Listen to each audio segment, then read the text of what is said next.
श्रद्धा बुद्धि संपन्न शील संपन्न आप सभी उपासक उपासिकाओं को बहुत बहुत मंगल कामनाएं, बहुत बहुत आशीर्वाद।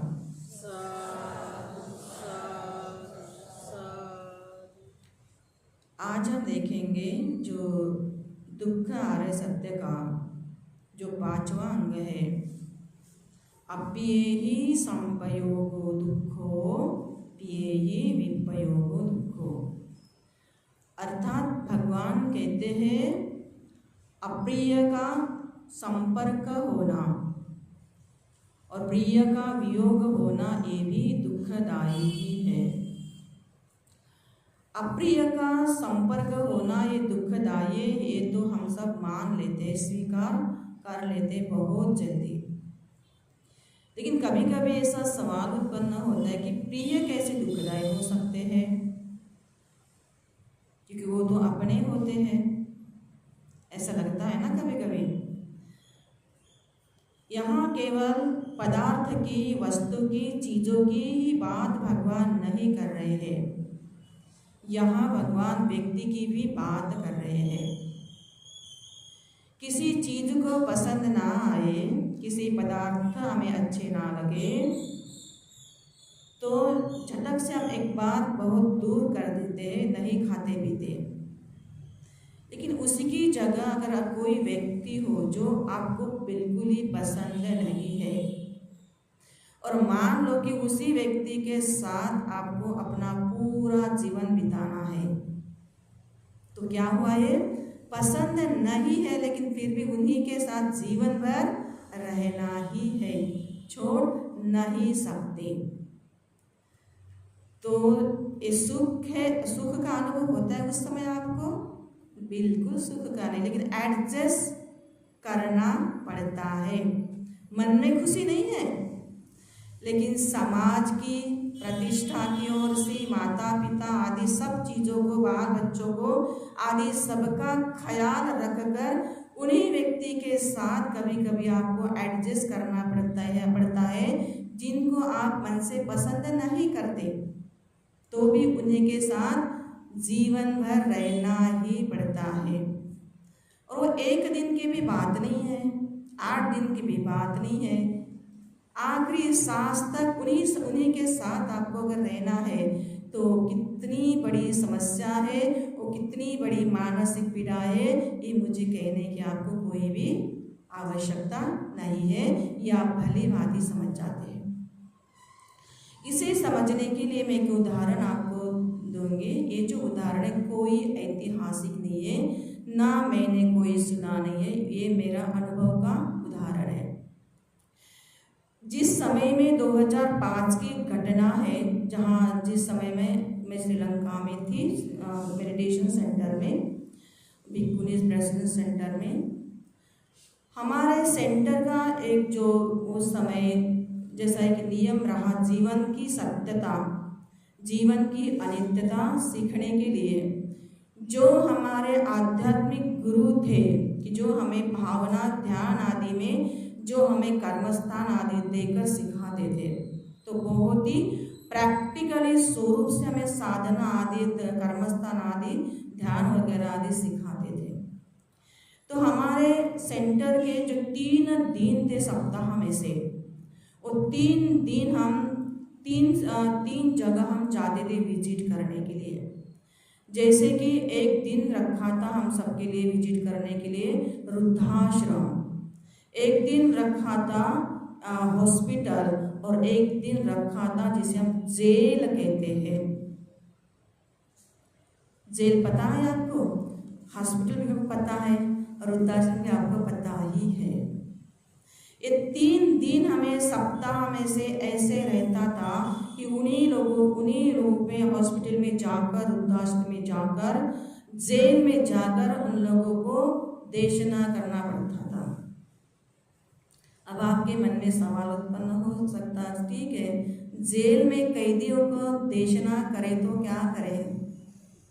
ठीक है, हॉस्पिटल ठीक है, लेकिन जेल में भी आप चीवर पहन कर कैसे जा सकते हैं, है ना? ऐसे सवाल उत्पन्न होता है। लेकिन भगवान का धम्म सबसे पहले उन्हीं लोगों के हैं, उन्हीं लोगों के लिए है जो लोग धर्म से बहुत वंचित है, बाहर है, जिसे बोध नहीं है। जो सबसे बुरे लोग हैं उन्हीं के लिए पहले धर्म एक माध्यम है, और जो अच्छे लोग हैं उन्हीं के लिए भी एक सबसे अच्छा बनने का क्या है, माध्यम है। इसलिए धर्म सबके लिए माध्यम है, जीवन को एक नया आयाम देने के लिए। तो हर दिन की निश्चित की तरह हम जो भिक्षुनियाँ थे, हम 6, 7, 8, 9 लोग थे, बिल्कुल यंग बॉडी थी हमारी, युवा अवस्था थे लोग। तो हमेशा की तरह हम हॉस्पिटल में गए और पता चला जाते जाते कि एक जो वृद्धाश्रम में रह रहे थे, जो काफ़ी सालों से वृद्धाश्रम में रह रहे थे और अब मरणासन्न समय पर है, कुछ ही पल उन्हीं के पास है जीवन के। अब वो बस देखिए आखिरी घड़ी में है और जाते जाते हमें किसी ने कह दिया इस तरह की सिचुएशन है और वो ऐसी घड़ी में है, तो हम तुरंत बहुत भाग दौड़ करके उन्हीं वृद्धा के पास पहुंचे, वृद्धाश्रम में जहाँ वो मरणासन्न थे। और सब हम जो भिक्षुनियाँ थे उनके जैसे एक बेड था, तो हम उनके चारों ओर से राउंड लेकर हम खड़े हुए। तो अभी कई सालों से वह रह रहे थे, ऐसा भी नहीं कि परिवार नहीं था, उसका परिवार भी था, अच्छा खासा परिवार था। और उन्होंने जब हमारे गुरु ने उनके साथ बातचीत की, हमने थोड़ी बातचीत की, पहले तो उन्हें आंखें भी नहीं खोली और बहुत देर के बाद, थोड़ा समय के बाद पहली बार सबकी और उन्होंने पहली बार आंखें खोली। बात ना करते हुए एक एक को हमको निहारने लगे, देखने लगे, चारों तरफ हमारे चेहरे की ओर देखने लगे। और जब उन्होंने देखा तो उनमें से सब हम कौन थे, चीवरधारी ही थे उस समय उनके आसपास। कोई ऐसा ना उनके परिवार के, ना बेटा था ना बेटी थी, ना कोई भी अपना नहीं था। अब कल्पना करिए, वो तो बुद्धिस्ट देश है जहाँ श्रीलंका पहला विदेश में सबसे विश्व में बुद्धिस्ट देश कहा जाता है। ये सुना हुआ उधर नहीं, मैंने मेरी आंखों देखी है और आंखों देखे कभी झूठ नहीं होता। मैं बस इसे समझाना चाहती हूँ, प्रिय क्या होता है, अप्रिय क्या होता है, इसका दुख कैसा होता है, किस तरह व्यक्ति गुजर जाता है। इस तरह से सबको अपनी आंखों से, ओझल आंखों से निहारने लगी, देखने लगी, एक एक का चेहरा हमारा देखने लगे, क्योंकि हम जाते थे तो भली भांति जानती थी, पहचानते थे। और आप सबसे पहला और सबसे आखिरी हम सबको उन्होंने सवाल किया। सवाल ये था, उनकी भाषा में अगर कहा जाए तो श्रीलंकन लैंग्वेज में ये सवाल ऐसा था उनका, उपवांसेला ओक्कुम मावो बालन्नावे ऐ मागे पुताट हितुन्याते मागे अम्माट बालान्न होना गेला। हिंदी में इसका अर्थ होता है, आप सभी चीवरधारी होकर भी आप सब मुझे देखने आए हैं, लेकिन मेरा ही जो पुत्र है, मेरा ही जो बेटा है, उसे ऐसा क्यों ना लगा कि मेरी मम्मी को या मेरी माँ को देखने जाना चाहिए। बस ऐसा सवाल किया और उसने अपनी हमेशा के लिए आंखें बंद कर दी। इस घटना का मेरे मन पर बहुत एक प्रकार का सदमा पहुंच गया। और मेरे जीवन की एक ऐसी पहेली रह गई कि मैं सोचती थी कि श्रीलंका जैसा एक बुद्धिस्ट देश है, मेरे भारत की देश तो भारत देश की तो एक अलग व्यवस्था है या अलग बात है, क्योंकि अनेक जाति धर्म के लोग यहाँ रहते हैं, अनेक संप्रदाय के लोग यहाँ रहते हैं। भले तथागत का जन्म यहाँ हुआ है मेरे भारत भूमि में, लेकिन मेरे भारत भूमि में अनगिनत ऐसे संप्रदाय है, अनगिनत ऐसी जाति व्यवस्था है, इतना धर्म का प्रचार भी नहीं, ये बात तो अलग है। लेकिन ये तो श्रीलंका जैसा एक नंबर माना जाने वाला बुद्धिस्ट देश है। इस घटना ने मुझे झकझोर इतना किया, 15 दिन तक मैं सोचकर हैरान हो गई कि ये कैसा हो सकता है। और ऐसे देश में वो तो कई सालों से उसी वृद्धाश्रम में रहे तो रहे थे, मतलब ये है, लेकिन फिर भी उसके मन में जो परिवार था, बेटा था, वो मन से नहीं गया था। प्रिय का जो दुख था उनके मन में, प्रिय के प्रति जो पीड़ा थी, जो प्रिय को बिछड़ने की जो पीड़ा थी, वो किस तरह गुजर रही थी। भले ही उन्होंने शरीर के तौर पर वो वृद्धाश्रम में कई सालों से थी, पसंद करती नहीं थी वो वृद्धाश्रम में रहना सच में, लेकिन उसकी मजबूरी थी। वो भी किसके लिए? उसी अपने बेटे के परिवार की खुशी के लिए। कोई माता पिता अपना घर बार त्याग कर छोड़कर खुशी से कोई भी वृद्धाश्रम नहीं चाहता। उनकी मजबूरी होती है, ऐसी सिचुएशन होती है कि उन्हें जाना पड़ता है। तो वृद्धाश्रम में रहे तो रहे रहते क्योंकि उनको बिल्कुल ही पसंद नहीं था, लेकिन फिर भी अपने बेटे की खुशी के लिए, परिवार की खुशी के लिए इतनी उम्र उसने बिताई थी। तो एक साथ उसने 2 प्रकार की पीड़ा वहाँ सही, एक प्रिय की पीड़ा भी सही और अप्रिय की पीड़ा भी सही, एक साथ दोनों प्रकार की पीड़ा सही, जीते जी सही। और ऐसे नहीं कि एक दिन के लिए, काफी लंबे समय तक पीड़ा सही। 4-5 साल कम हो गए क्या जीवन के? आप तो जब मेहमान जाते हैं, बस 2 दिन 3 दिन जाते हैं, 8 दिन, फिर से अपना घर परिवार याद आता है। और हमें पता चला था कि वो जैसे ही आई वहाँ घर में गई भी नहीं थी, जैसा ही संसार की विदाई भी उसने वृद्धाश्रम में ही ली थी। कितनी दुख की पीड़ा। प्रिय से बिछड़ने का जो दर्द उन्होंने सहा था और अप्रिय का जो संपर्क उसे उनके जीवन में जो सहा था, उसके शब्द में मैं भी बयान नहीं कर सके। तो इस घटना ने मुझे बहुत भाव विभोर कर दिया था, क्योंकि मैं तो धर्म का अध्ययन करने के लिए गई थी वहां। तो हमारे गुरु बताते थे कि देखिए जीवन कैसा है। जो भगवान कहते हैं प्रिय भी दुखदाई है, अप्रिय भी दुखदाई है, तो हमारे गुरु जैसे इस तरह जो घटना घटते आकर समझाते थे। देखिए आज की घटना ने आपको कौन सा बोध आपके मन में निर्माण हुआ, सोचो। जब भी हम जाते थे, किसी हॉस्पिटल में जाते थे, रोगी को देखते थे, रोगी को चिल्लाते हुए देखते थे, रोते हुए रोगी को देखते थे, हमारे गुरु हमसे समझ देखिए शरीर की अवस्था, आप भले आज जवान हो, तरुण हो, लेकिन जब रोग कोई किसी शरीर को जड़ जाता है तो शरीर की अनित्य की भावना जो कहते हैं, इसे किस तरह कर समझो, जीते जी समझो, प्रैक्टिकल धर्म था।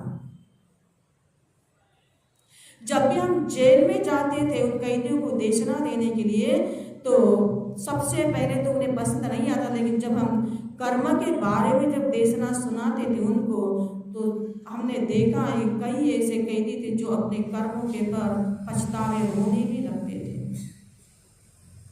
तो कम से कम उन्हें एक तो बोध हो जाता, जेल में आना ये हम अपने ही कर्म के कारण आए हैं, इस तरह का पाप इस तरह जाए, हम उसे सूचित करके जब भी यहाँ से छूट जाओगे दोबारा ऐसा कर्म ना करें, ताकि फिर से आपको इस जेल में आना पड़े। तो रोते थे वो लोग, पछतावा होता था उनके कर्मों का।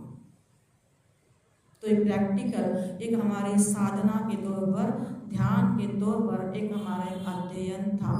हमने अध्ययन इस तरह किया है, एक प्रैक्टिकल स्वरूप में, आंखों देखी, और धर्म बिल्कुल आंखों देखी ही समझ सकते हैं अपनी अनुभव से साथ। तो उस वृद्धा ने तो अपना देह त्याग दिया था, लेकिन उनकी जो मन की जो पीड़ा थी प्रिय के प्रति, वो कितनी गहरी थी ये हम कल्पना भी कर नहीं सकती। एक केवल आज उस समय की एक ही वृद्धा की पीड़ा नहीं है, क्योंकि जब मैंने आने के बाद भी कई वृद्धाश्रम भारत में भी थोड़ी विजिट दी, तो मैंने देखा कि वो भी लोग कितने तड़पते हैं, उनको पसंद नहीं है वहाँ रहना सच में, क्योंकि जिन बच्चों को जन्म देती है माँ या पिता, तो उनको ऐसे छोड़कर जाने के लिए थोड़ी जन्म देते हैं। सोच भी नहीं कोई सकता माता पिता कि इस तरह का किसी पर ऐसी अवस्था आ जाए, किसी सिचुएशन आ जाएगी। लेकिन देखिए जीवन का स्वभाव, कहीं कहीं कर्म का विपाक किस स्वरूप में जीवन में आते हैं हम कल्पना भी नहीं कर सकते। इसलिए हमने आपको पहले भी कहा था, जो अगर आपको बुरा भी दिखता है, बोलने से पहले, बुरा कहने से पहले थोड़ा सोचो, क्योंकि हम नहीं जानते कि उनके पीछे का रीजन क्या है। अनंत जन्म मृत्यु की संसार में उनके कर्मों का विपाक क्या है हम नहीं जानते। भले ही हमें उनकी बुरी अवस्था दिखाई देती, लेकिन उनके पीछे का जो कर्म है वो हमें नहीं पता। लेकिन हाँ, एक काम तो हम कर सकते हैं, अगर बुरा है तो उसे अपनी ओर से समझाने की कोशिश तो कर सकते हैं, लेकिन नहीं कर सकते तो ठीक है, लेकिन फिर बिना जैसे कि और बुरा कहकर हम उनके पाप का तो भागीदार नहीं बने, या अपने वाणी के पाप कर्मों से तो हम बच ही सकते हैं। इसलिए भगवान कहते हैं जब भी बोलते हो तो थोड़ा सोच समझ कर। जब भी किसी व्यक्ति को चीज को देखते हैं तो उनकी गहराई से देखो, जो देखने के बाद तुरंत उनका प्रतिक्रिया मत दे दो, थोड़ा सोचो, जानो, समझो, अपने थोड़े विवेक सद्विवेक बुद्धि का थोड़ा इस्तेमाल करो, उपयोग करो, अपनी प्रज्ञा का थोड़ा उपयोग करो, जानो। जो व्यक्ति आपको आज जैसा दिखता है, हमें नहीं पता उनके कर्मों का क्या रीजन था, क्या होगा, और क्या उनके ऐसे पुण्य कर्म में हो सकते हैं कि वो कब बदल जाएगा।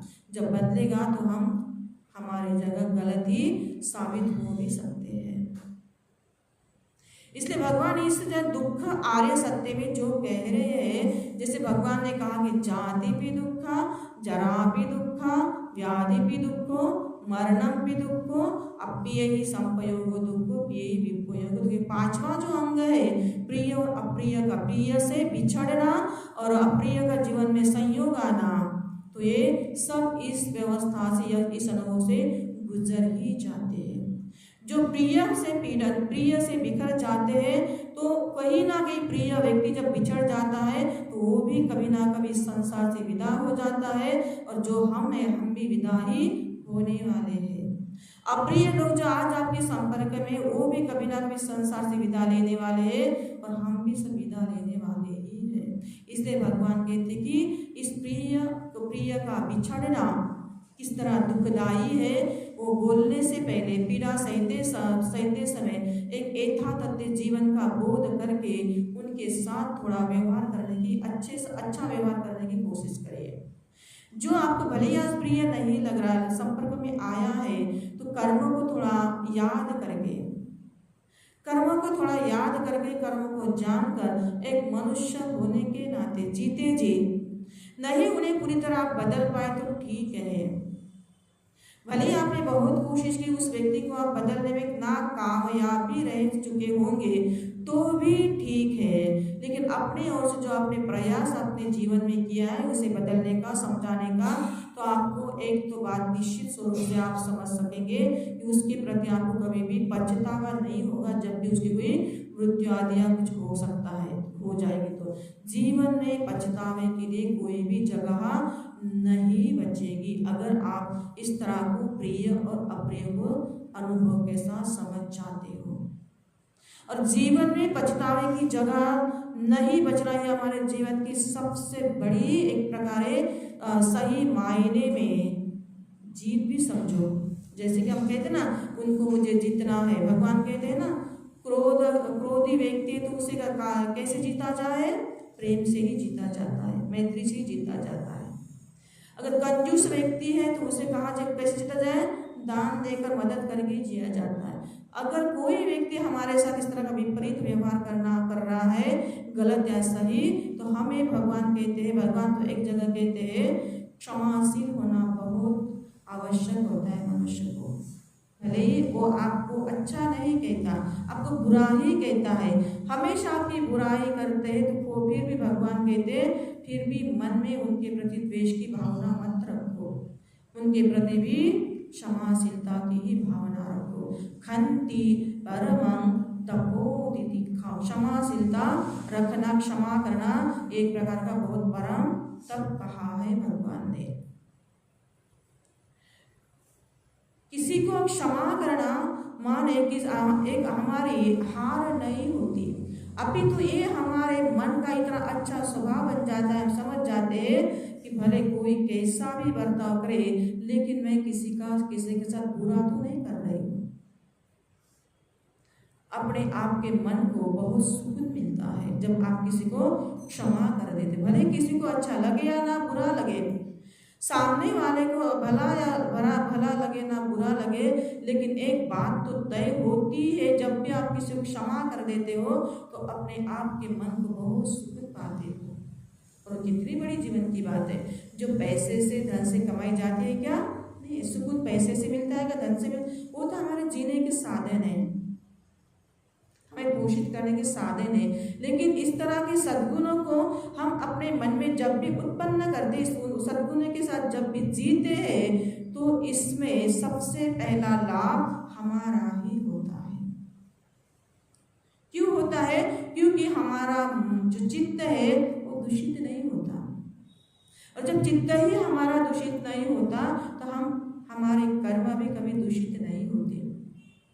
जब कर्म भी दूषित नहीं होते तो हमें मानसिक सुख कितना बड़ा मिलता है, उस सुख की हम कल्पना भी नहीं कर सकते। तो इस तरह भगवान का धर्म है, इसलिए जीवन जीते समय भले ही प्रिय से विछड़ना भी हो जाता है, अप्रिय का संपर्क भी आ जाता है, तो इन दोनों चीजों को बिल्कुल आप कहते हैं ना, समता समता समता में रहना बहुत आवश्यक है। यदि जीवन को समस्थिति में देखने की एक प्रकार भावना आपके भीतर घटनी चाहिए। समस्थिति में एक प्रकार आपके भीतर दोनों के प्रति ध्यान घटना चाहिए, एक प्रकार की विपश्यना इन दोनों के प्रति आपके भीतर घटती है तो सही मायने में आपका अंतस्थ चित्त आपके जीवन में कभी भी आपको पछतावे के लिए कोई गुंजाइश नहीं छोड़ेगा।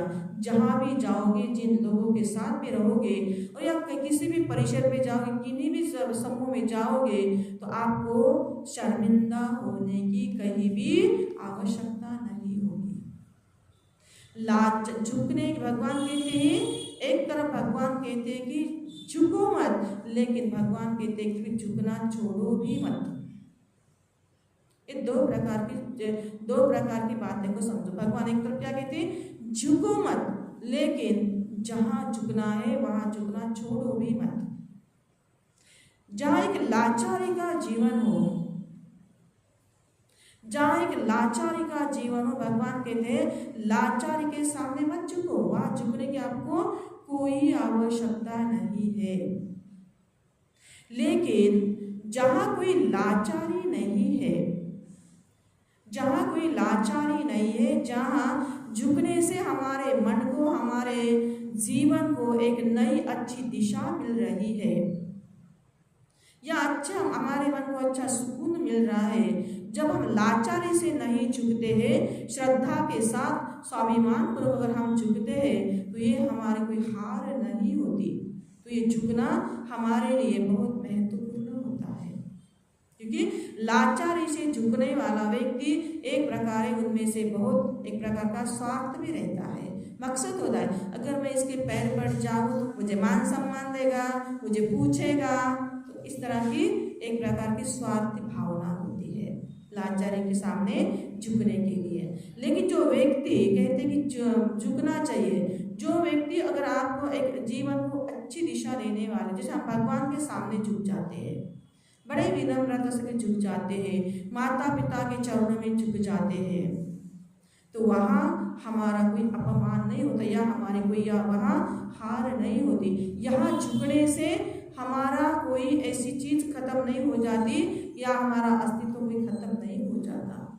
इसलिए भगवान कहते हैं जहाँ झुकना है वहाँ झुकने को मत भूलो, लेकिन जहाँ झुकना नहीं चाहिए वहाँ झुको भी मत, इसे भी समझना चाहिए। इसलिए भगवान कहते हैं अप्यहि संपयोगो दुःखो प्यहि विपयोगो दुःखो, कि भिक्षुनो ये जो प्रिय का बिछड़ना भी दुखदायी ही होता होता है, जब कोई व्यक्ति अपने प्रिय व्यक्ति को बहुत मन से चाहती है, अगर वो उससे दूर हो जाते, किसी मृत्यु के कारण दूर हो जाती है, किसी गलत फहमी के कारण दूर हो जाती है, या किसी कमी चीज के कारण आपसे दूर हो जाती है, तो प्रिय से बिछड़ना एक प्रकार का दुखदाई होता है कि उस समय व्यक्ति को मानसिक बहुत पीड़ा होता है।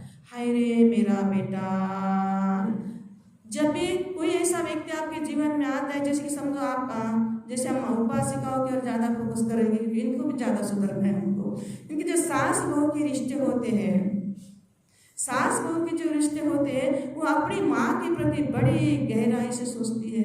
सास के बारे में भी तब गहराई से सोचते हैं जब वो सास उनके अनुकूल बोलती है, अनुकूल व्यवहार करती है, तो ये बहू सास के प्रति भी बहुत अच्छा सोचती है। लेकिन वही सास अगर थोड़ी सी इधर उधर बात करती है, हाँ वो तो मेरी माता थोड़ी है तो आखिर सास का रूप तो दिखाएगी, किसी की माता ही है। वो तो ऐसे व्यक्ति की माता है जिसके कारण मैं इस व्यक्ति के साथ हूँ, जिनके साथ मैं आज रह रही हूँ, उस मनुष्य के साथ, व्यक्ति के साथ। ये पहली वो जड़ है, पहली वो नींव है। अगर यही ना होती है व्यक्ति मुझे मेरे जीवन में नहीं मिलता। लेकिन नहीं सोचती, कोई बहू सोचते, कोई बिल्कुल नहीं सोचते।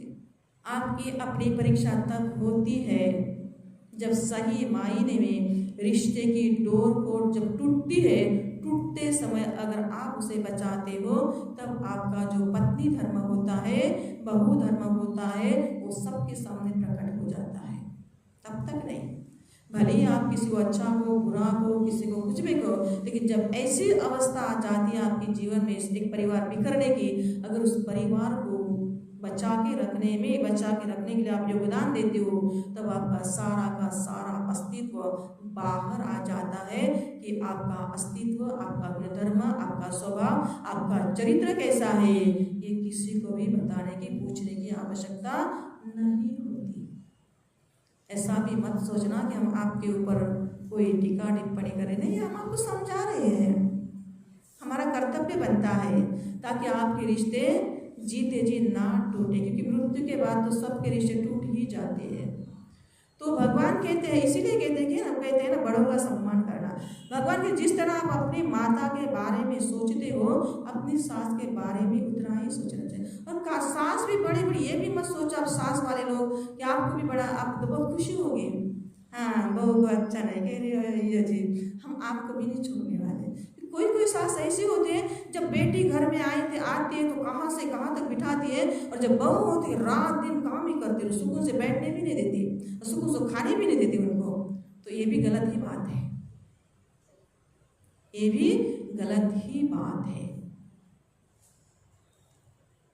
जब बहू के साथ कोई सास ऐसे करती है, या कोई बहू ऐसे सास के साथ करती है, तो सबसे बड़ा नुकसान पता है किसका होता है?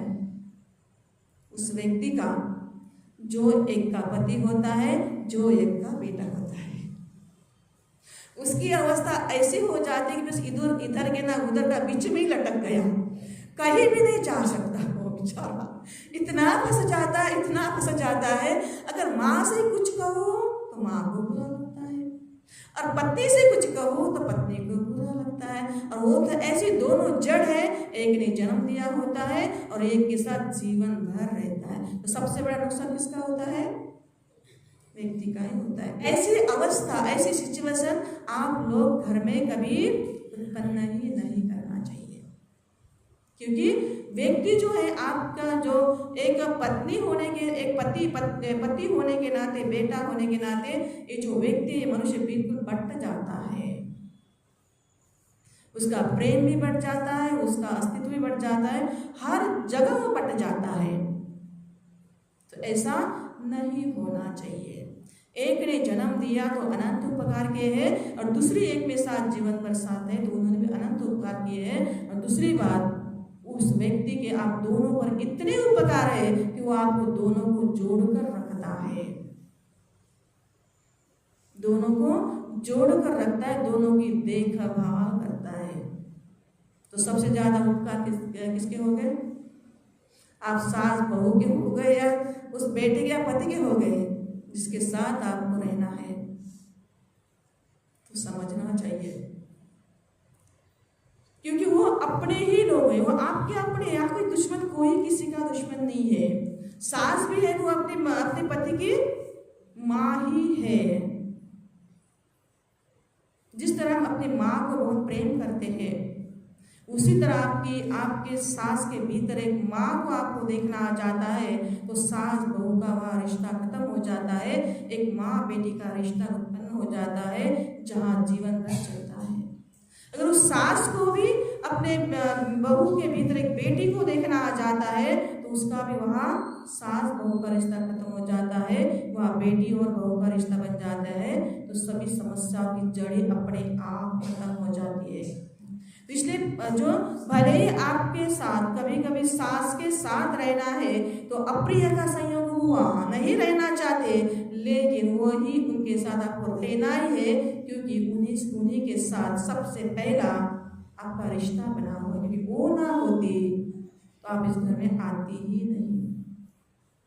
तो इसलिए प्रिय का बिछड़ना भी समझ लीजिए, जीते जी समझ लीजिए, और अप्रिय का जो संयोग आता है जीवन में, उसे भी जीवन में बहुत अच्छी तरह से समझने की कोशिश करिए, और अपने दुख से मन को इतना निर्मल बनाए, इतना पवित्र बनाए, कहीं कभी मन में भाव ऐसा आना ही नहीं चाहिए कि उसके कारण ये मेरा ऐसा है वो है। बिल्कुल व्यक्ति को, अगर व्यक्ति के भीतर एक मनुष्यत्व अगर देखने की कला आ जाती है, तो हर व्यक्ति हर किसी के साथ एडजस्ट कर ही सकता है, जी सकता है।